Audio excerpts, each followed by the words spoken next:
Hi, Editing Annie here. I have found some lost footage. A review I filmed back in June, in the beginning of June, of an H.P. Lovecraft story. And I've totally forgot to edit it and post it. So, this is my review of At the Mountains of Madness by H.P. Lovecraft. Enjoy! If you are interested in prehistory, cosmic horror, and science fiction, At the Mountains of Madness by H.P. Lovecraft is definitely the story for you. Hi, I'm Annie, and a while ago Grammaticus of Grammaticus Books made a comment on one of my videos in which he told me that At the Mountains of Madness was his favorite H.P. Lovecraft story. So this made me absolutely curious about this cosmic horror story.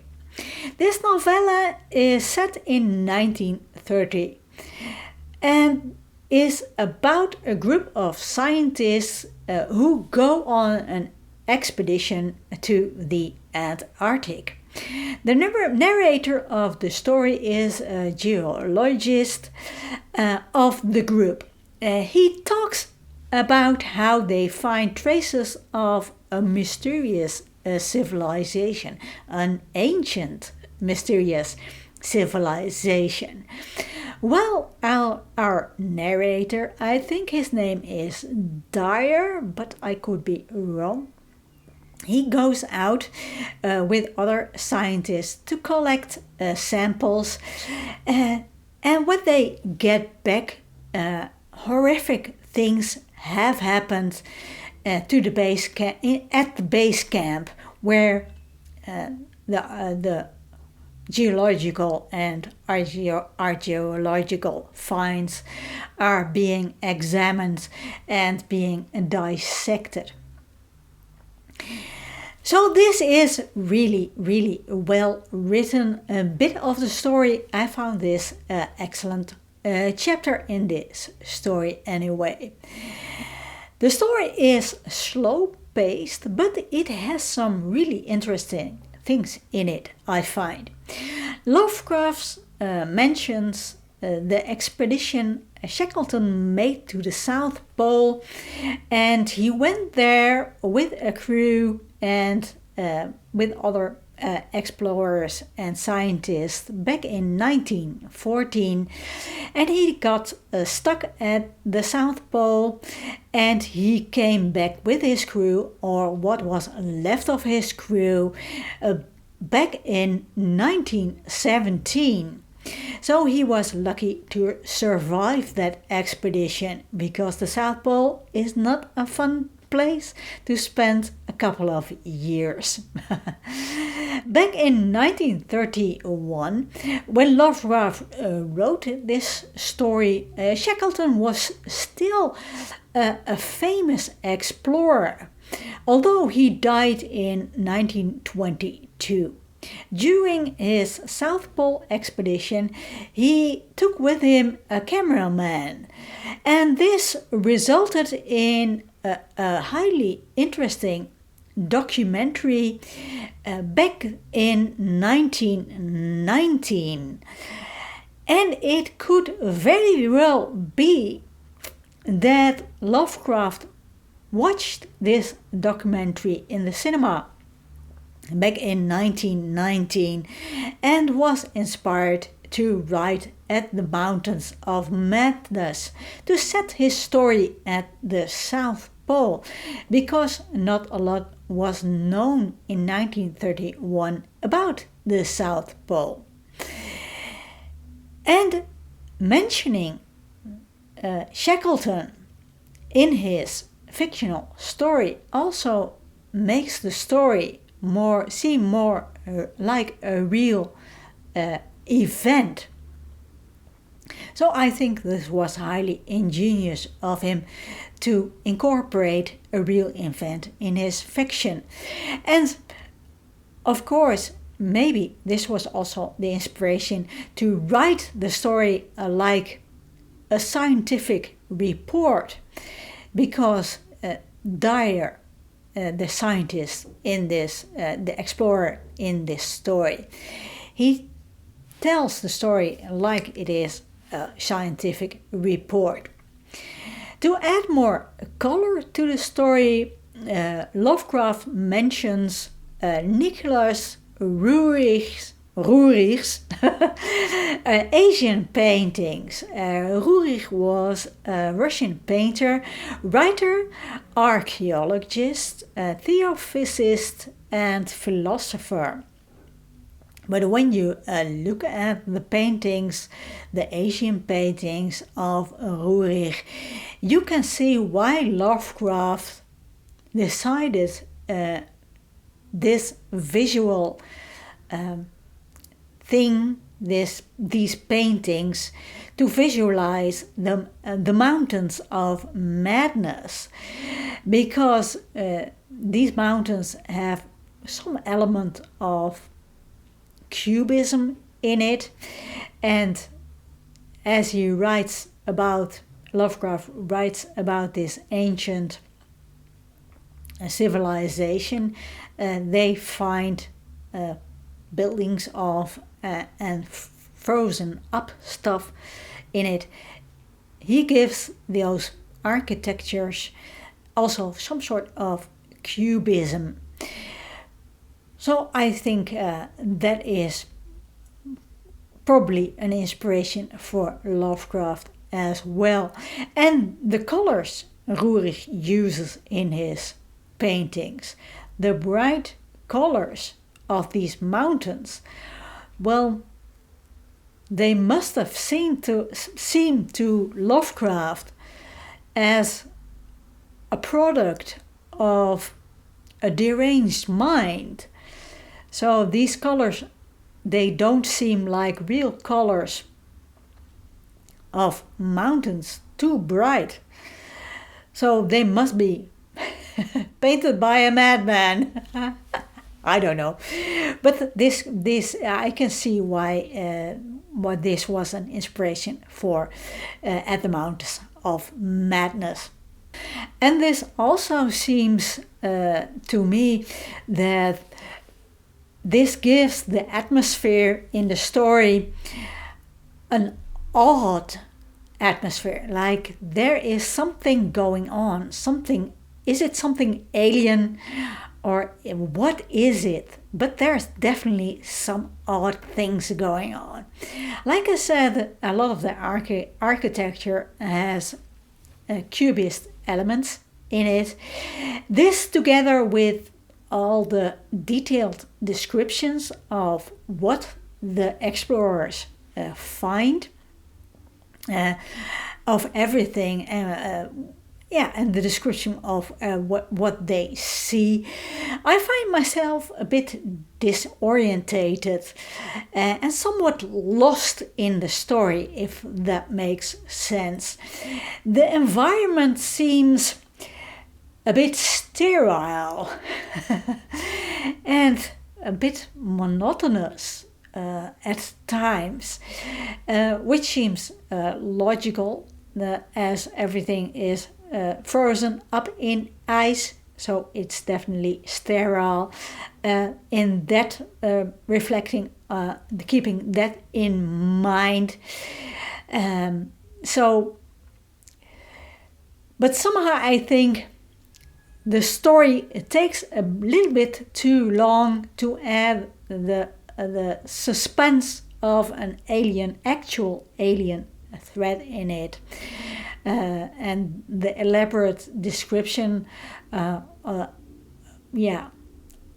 make the story more sterile. The explorers also have this obsession of recording everything, and they have to satisfy their occupational curiosity, which seems like a logical thing to do, because I think explorers and scientists, well, they are realistical beings. They are realists, and they don't let themselves carried away with some ancient, what is it, religion or mystical things going on, or haunting, the feeling of being haunted.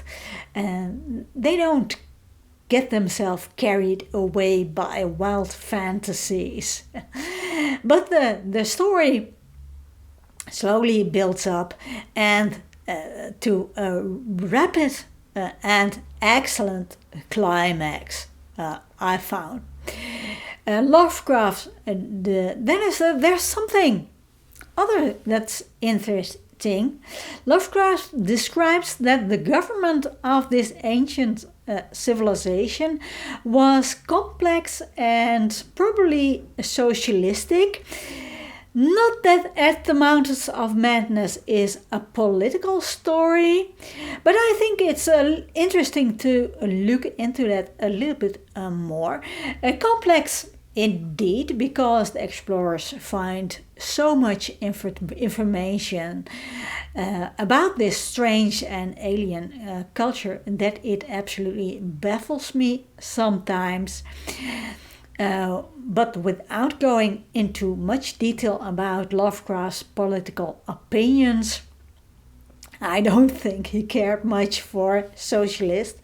But keeping in mind that the Great Depression started in 1929, there were actually some concerns about, by right-wing politics, about communism. Maybe it had something to do with the rise of labor unions. I don't think. I don't know. But communism is something entirely different than socialism.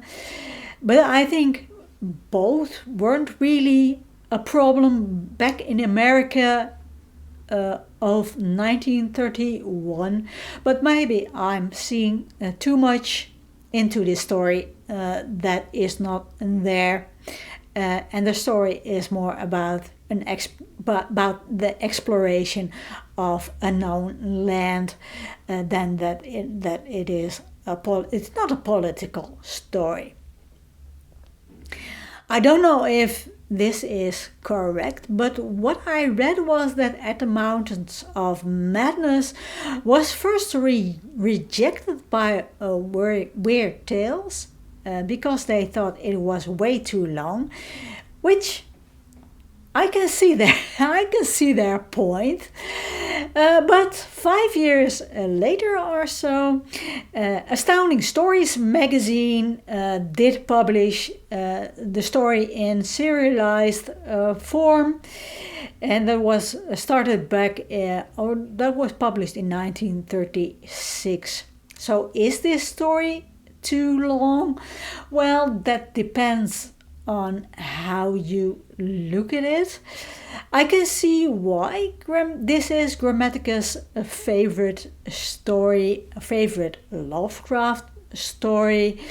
Grammatica has a wide interest, not only in science fiction, but also in prehistory and exploration. And At the Mountains of Madness is a detailed account of an archaeological expedition. So I can see why he likes it. I, on the other hand, am new to science fiction and know nothing about prehistory or anything. So I don't think I am the target audience for this story. So who was the target audience back in the 1930s or 1936? Who was the target audience for Astounding Stories? Science fiction enthusiasts, for sure. People who liked technological innovations. And like every pulp magazine from the 1930s, people that just wanted to escape the harsh reality of the Great Depression from the 1930s.